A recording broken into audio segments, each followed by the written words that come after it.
Dr. Warren, back in my car again. Um, so week 5? Yes, week 5. And today we're talking about communication and team building, right?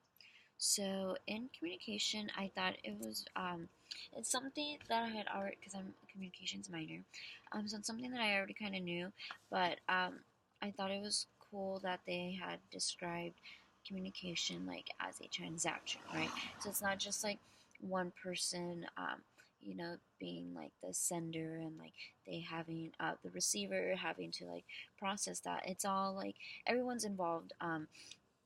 And it's like you can't really blame the receiver for saying or for misunderstanding, because not only does it fall like on the sender's part, but it's also like in the message itself. And so again, people are both senders and receivers, and how their nonverbal like also affects like how you're reacting. So pretty much everything that's going on in that message is being processed. So it's also like one of those things where you know your surroundings like also affect like how you're communicating. So for example, um, if we're talking like me, Marilyn, and Brenda in a group, and then all of a sudden, um, like you kind of come around, and we were like maybe talking about like what we did this weekend, or just really like anything off topic, but then you come, and then we like immediately like we switch, and we're like, oh, we shouldn't be talking about this, like we should be talking about like a project or whatever it is. So again, that's also like a part of like the message and how it's being affected by everything and everyone around you. Also, just like who you're talking to affects your message. The way I speak to like my boss is way different than the way I speak to like my boyfriend or any friend. So it's kind of like a status thing as well. Who's around you, who you're talking to.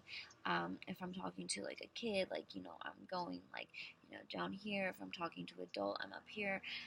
So it's really cool to look at verbal communication.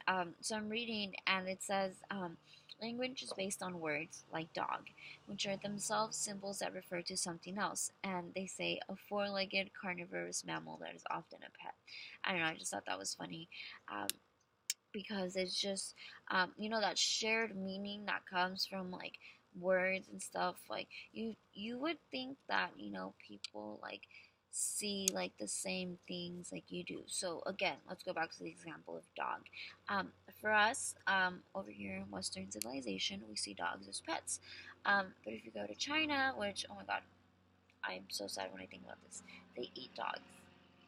And if you go to India, they see us as animals because we're over here eating cows, and cows are super sacred in their religion. So it's also it meanings and words also just differ from cultures, from different people around the world. And so you think that we all have like one idea about, like, even with dog you can think of all these different breeds, and like maybe like your first thought is like a chihuahua, but like mine was like a German shepherd. So there's a lot of various meaning in one word, which is crazy because then like you're trying to like you know be on the same page with somebody in a team, and it's hard.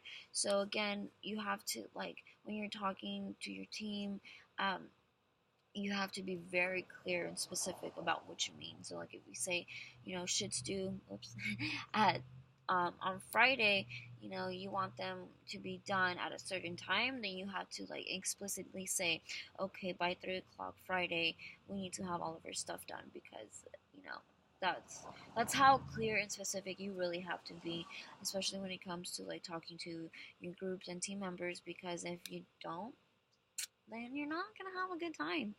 um, Communication within teams also just has to be like an ongoing thing rather than just like a one and done kind of thing.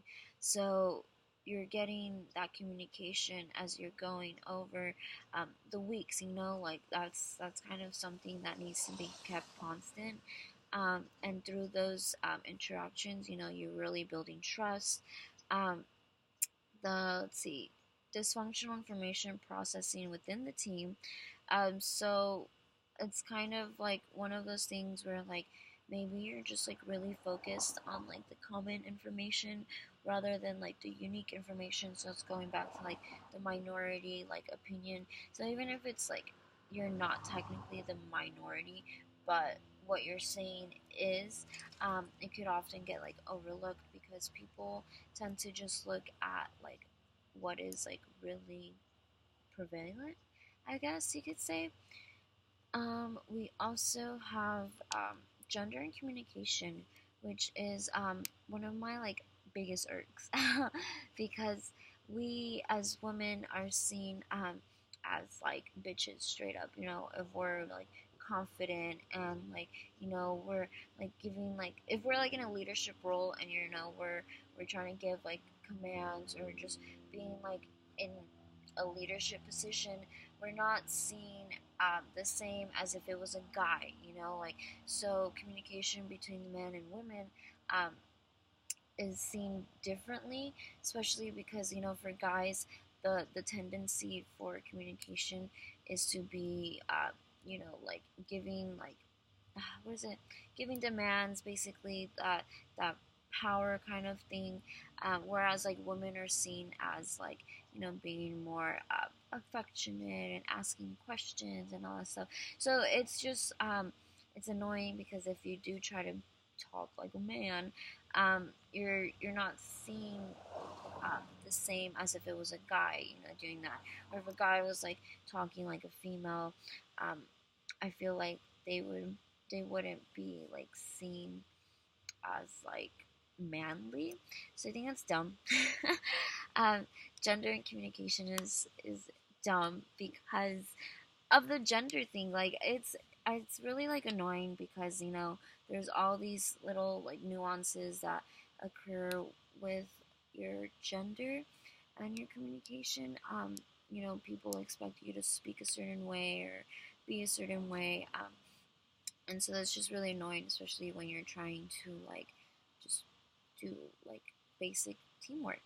We move on to chapter 17, which is team building. And team building is basically like what you do like to get like that cohesion in a team.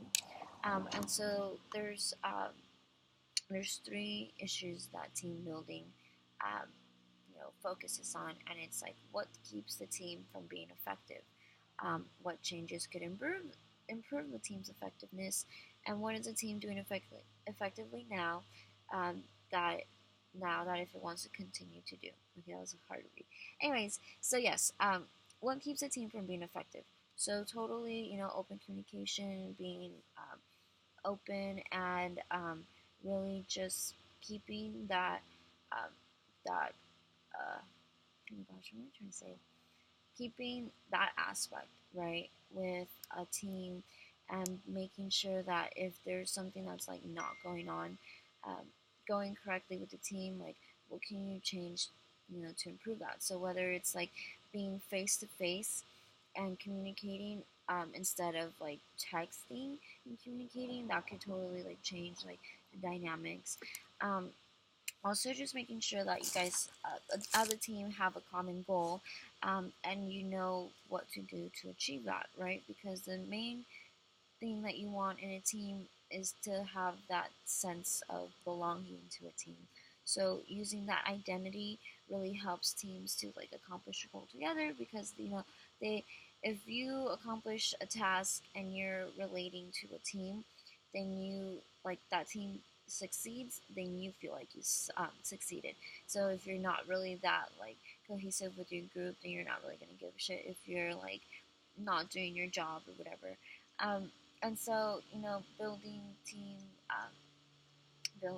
building teams, I guess, together, whatever, um, really helps with just making sure that the task is going to be completed, because these social relations are really like aiding in that, right? And so yeah, that's kind of like what this was all about. Um, and I will see you for the next video. Bye.